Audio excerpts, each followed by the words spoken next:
Chill out. You that stupid? You want another black eye? No, I don't want it. If there's some thirsty customers waiting for you, I can handle these Who the fuck are you, Mr. Smiley? Mr. Stupid. I've been punched in the face too many times. Can I talk to you guys outside for a second? I got some work to do. Another one. Those are your bikes out there, right? Hey, asshole! Stop right there! Before we start, do you have insurance? Like, you have medical insurance? Is your coverage good? Yeah, I'm not the one that's gonna fucking need it. Hey, Frankie. Yeah. Is there a hospital? Is there a hospital nearby? Is it like too far? Oh, they're not here to just watch. Oh, cool.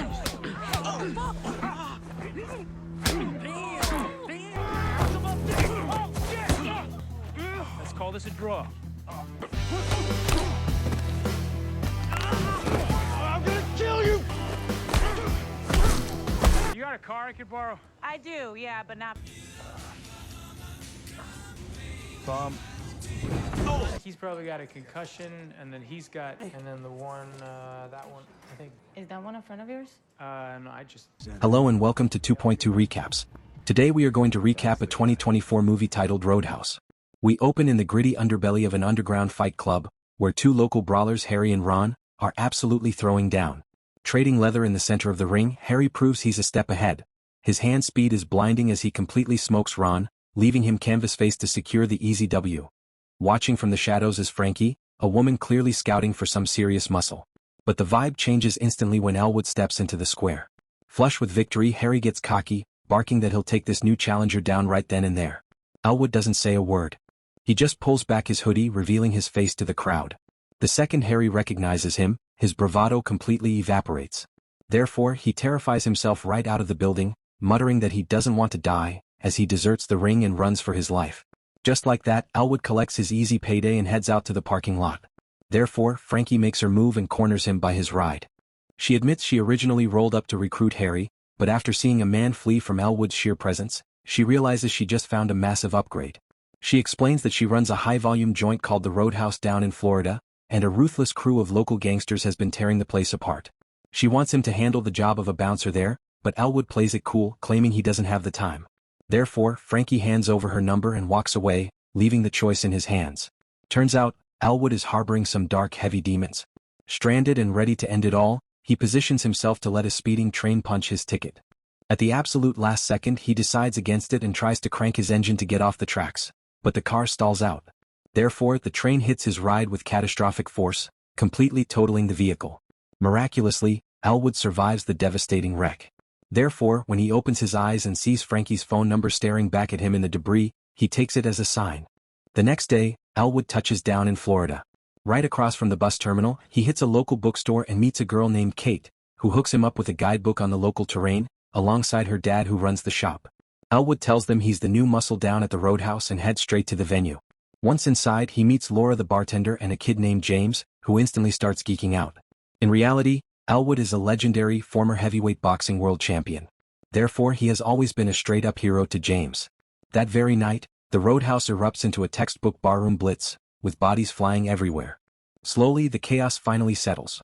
But that's when a gangster named Dan rolls up with his biker gang, immediately causing trouble and harassing a girl at the bar. James tries to step in, but Dan backs him down with lethal threats. Seeing the kid in trouble, Elwood steps into the pocket. He politely suggests they take the conversation outside, but Dan refuses and heads back toward his bikes with his crew in tow. Elwood gives them one final warning to pack it up, but Dan mocks him, thinking he's about to lay a beating on the new guy. Big mistake.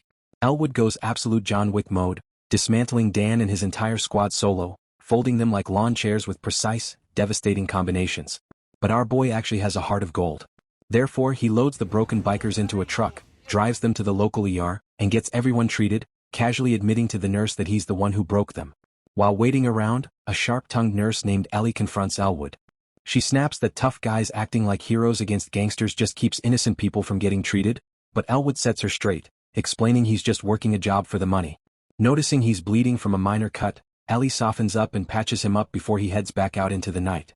But as he leaves the clinic, hidden eyes from the criminal underground are already tracking his every move. Elwood returns to the venue, where Frankie hands over his hard-earned cash.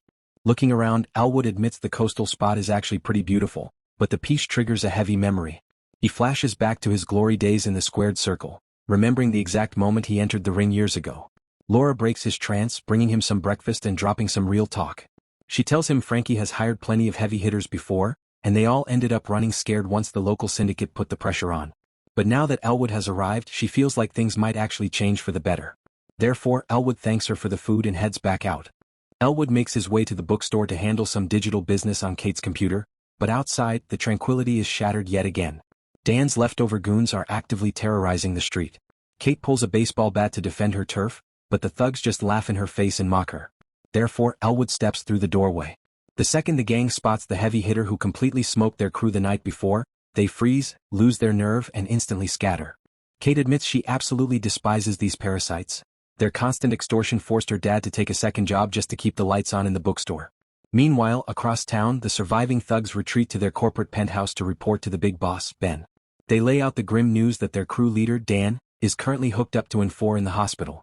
Therefore, the goons warn Ben that this new bouncer is an absolute freak of nature. He acts polite, speaks softly, and then hits you like a freight train out of absolutely nowhere. He snaps that his crew is completely useless, therefore he vows to take care of the bouncer himself. Meanwhile, down at the venue things are finally shifting. Another massive barroom brawl ignites, but instead of fighting alone, Elwood coaches young James on how to throw down. James steps into the pocket, running a textbook defensive play and breaking up the chaos with some devastating combinations of his own. With Elwood stepping in as tactical backup, they smoke the troublemakers and throw them straight out the front doors.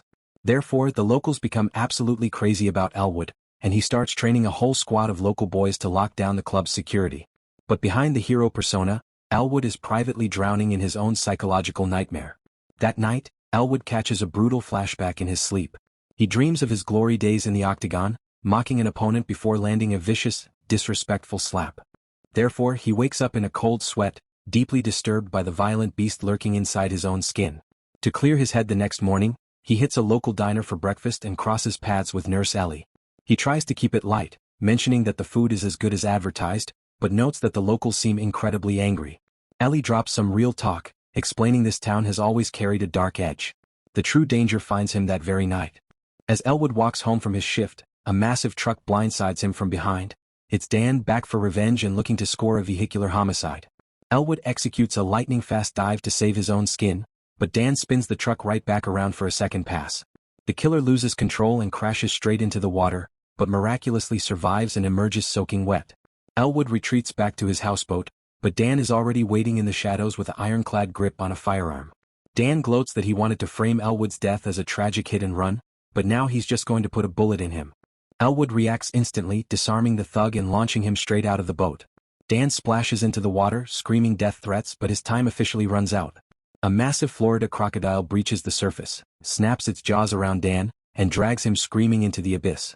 The next morning, the entire town is in absolute shambles over the gruesome swamp attack, with locals whispering about how dangerous the native wildlife has always been. Elwood is left processing the horror, but he's interrupted when a corporate gangster rolls up to deliver a message. The big boss, Ben, wants a face-to-face. Elwood doesn't play games. He grabs the messenger and snaps his fingers like dry twigs, coldly telling him that if his boss wants a meeting, he can drive his own ass down here. If your boss wants to talk, tell him to run a textbook play and face me himself. Elwood he meets Frankie back at the club, who admits she's thrilled Dan is crocodile bait since he'd been terrorizing her for years. But Elwood is starting to put the pieces of the puzzle together. He openly wonders why a high-level syndicate was so obsessed with a simple beachside dive bar. There has to be a deeper, hidden motive. Meanwhile, Ben receives the news of his broken messenger, and his temper hits a boiling point. Therefore, when his phone rings and he sees it's his ruthless, incarcerated father, Gerald, Ben freezes in pure terror. Deeply intimidated by the old man's shadow, Ben loses his composure and hurls his phone straight into the ocean. Gerald isn't relying on his weak son anymore. He reaches out to Knox, a straight-up psychopathic mercenary who looks like he eats glass for breakfast. Gerald orders Knox to move in and completely level the roadhouse once and for all. While the storm brews, Ellie visits Elwood's boat, asking to take a ride out on the Y problem. Ben frantically begs for one final chance to handle Elwood his own way, but Knox delivers a chilling ultimatum. Ben gets one shot, and if the bouncer doesn't leave, Knox will make sure everyone disappears from the face of the earth. The pressure tightens when Ellie drops Elwood back off at his dock. Waiting in the shadows is the local law enforcement.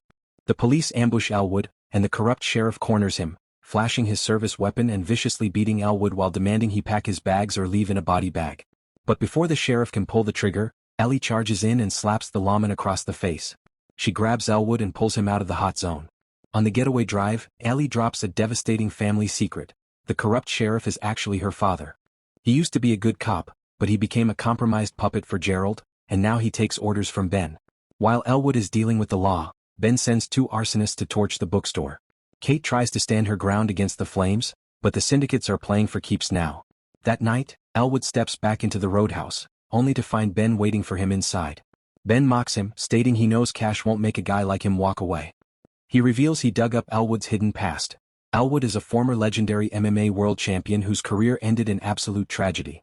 In his final championship bout, Elwood fought his absolute best friend, secured the victory, but let his blinding rage take over and brutally killed him in the center of the ring. The demon in the mirror. Elwood's biggest fear isn't the mafia, it's the unchecked, lethal rage that slumbers inside his own hands. The psychological blow hits Elwood right in his trauma. He stands frozen, unable to find words. Therefore, an enraged Ben storms outside to Knox and gives the green light to execute everyone inside. Knox and his heavily armed goons storm the building like a tactical strike team, wrecking the bar and violently beating the patrons. Elwood tries desperately to keep his inner monster locked away, but Knox spots him and locks eyes. "I've come for you," Knox sneers. What follows is an absolute car crash of a fight. Both men throw with blinding speed, trading catastrophic leather and tearing the venue apart piece by piece.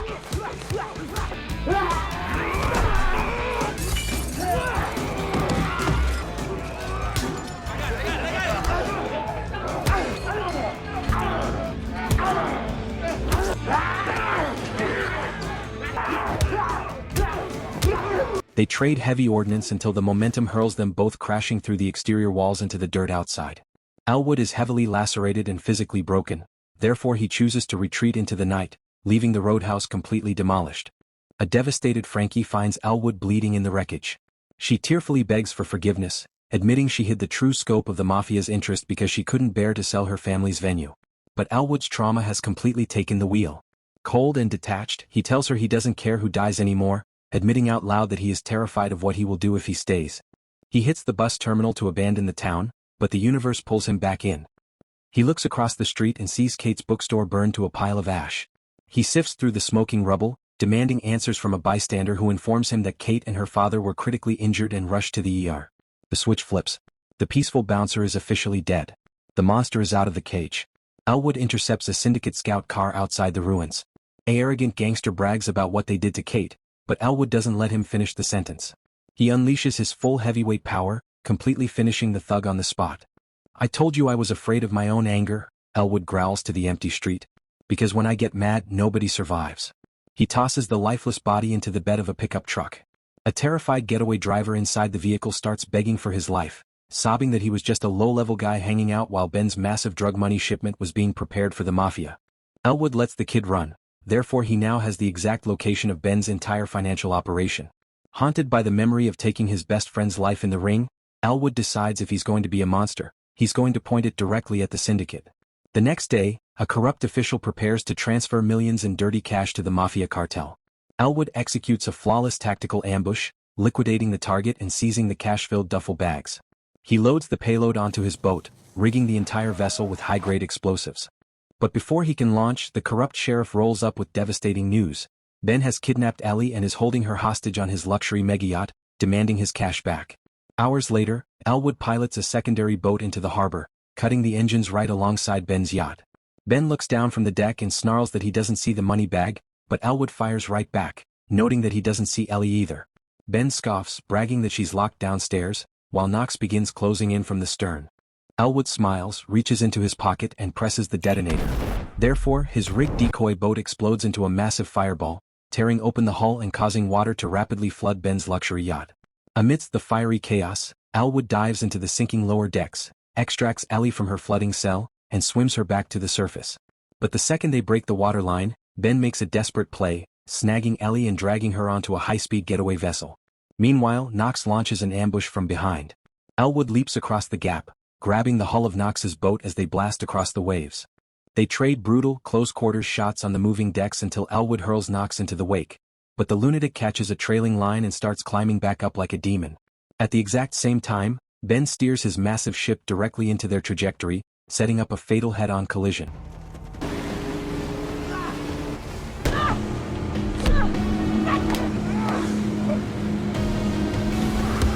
At the absolute last second, Elwood grabs Ellie and leaps into the ocean. Therefore, the unmanned vessel rams directly into the coastline, crashing straight through the walls of the roadhouse in a catastrophic metal crunch. Knox survives the aquatic impact, scales a nearby bridge, and jacks a civilian vehicle to track them down. Inside the ruined frames of the roadhouse, Ben attempts to blindside Elwood, but the former champ counters with an elite boxing combination, dropping him hard. Before he can finish Ben, Knox storms through the wreckage. It is an absolute war of attrition.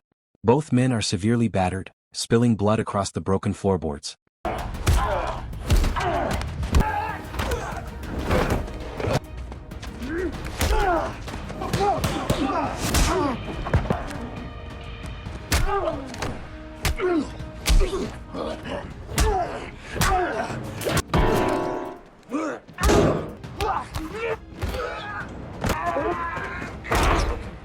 Elwood attempts a wrestling takedown, but Knox reverses, grabs a jagged piece of shattered wood, and drives it into Elwood's frame. Seeing his opening, Ben stumbles forward to deliver the killing blow to the bouncer, but Knox has completely lost his mind to bloodlust. He turns and violently strikes Ben instead, claiming the kill for himself. Knox turns back to finish Elwood, but our boy taps into that lethal championship reserve. He rises from the ashes, tackles Knox, and turns the jagged wooden debris against him, inflicting a barrage of severe trauma until the psychopathic mercenary completely passes out from blood loss. As the dust clears, a battered sheriff and Ellie arrive on the scene. Surveying the bodies of the syndicate, the sheriff looks at Elwood and tells him to hit the road while he handles the paperwork and cleans up the mess. Elwood nods, stepping away from the carnage for good. A few hours later, Frankie stands with Laura, James, and the rest of the surviving crew amidst the debris. Instead of giving up, they all roll up their sleeves and immediately start rebuilding the iconic venue from scratch. At the local bus station, Kate spots Elwood waiting for his ride out of town. She asks if he's officially leaving paradise, and with a quiet smile, he confirms it's time to move on. He boards the bus, but he didn't leave them empty-handed. Back at the ruined bookstore, Kate's father discovers a heavy duffel bag tucked into the rubble, overflowing with millions in syndicate cash. He runs out to the street to stop the bus, but the vehicle has already pulled away into the horizon, leaving Elwood's legend behind. If you loved watching an elite warrior dismantle an entire corrupt promotion with pure discipline, technique, and unhinged grit, you are going to absolutely lose your mind over our next recap. We are sliding straight from the rings of Thailand into the brutal, high-octane survival action of Prisoner of War. Get ready for a relentless, combat-heavy masterpiece where breaking out means breaking bones, and the fight scenes are dialed up to an absolute 11. Trust me, if you thought the locker room brawl in Roadhouse was crazy, you are not ready for the smoke waiting for you in this camp.